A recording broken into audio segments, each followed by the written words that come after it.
திருப்பூர் மாவட்டம் தாராபுரம் சட்டமன்ற தொகுதியில் எதிர்க்கட்சித் தலைவர் இபிஎஸ் பிரச்சாரம் மேற்கொண்டு வருகிறார். அதனை நேரலையில் பார்க்கலாம். முதலமைச்சர் திமுக கட்சி தலைவர் அவருடைய கட்சியுடைய பொதுக்குழுவில் பேசுறார்.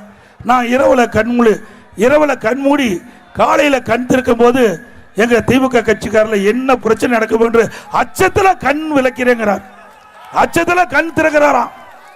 அவர் சொன்னது அப்படின்னா திமுக கட்சிக்காருடைய அட்டகாசம் எப்படி இருக்குது பாருங்க. அந்த கட்சியுடைய தலைவரே சொல்றார். அப்படி இருக்கிற காரணத்துல தான் இந்த திராவிட முன்னேற்ற கழக ஆட்சியில் ஸ்டாலின் மாடல் அரசாங்கத்தில் கஞ்சா விற்பனையை தடை செய்ய முடியவில்லை.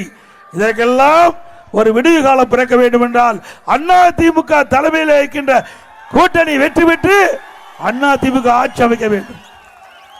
அப்பதான் போதைப் பொருள் நடமாட்டத்தை தடுக்க முடியும்.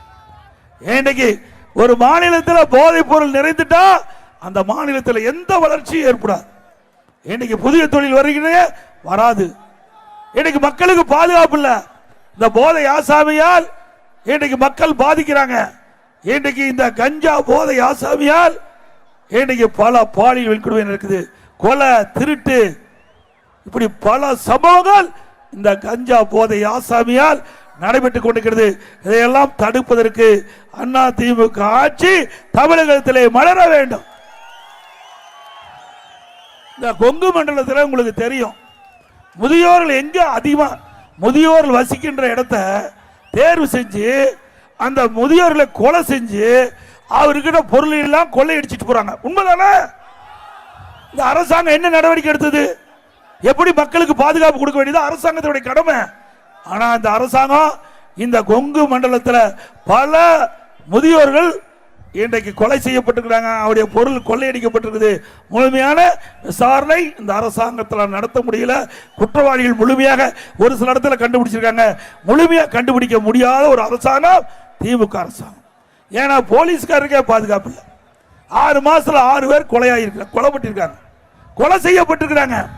6 பேர் காவல்துறை அதிகாரிகளே கொலை செய்யப்பட்டிருக்காங்க. இன்றைக்கு குற்றம் புரிகின்றவர்கள், குற்ற செயலில் ஈடுபடுகிறவர்கள் காவல்துறை கண்ட பயம் இருக்கணும்.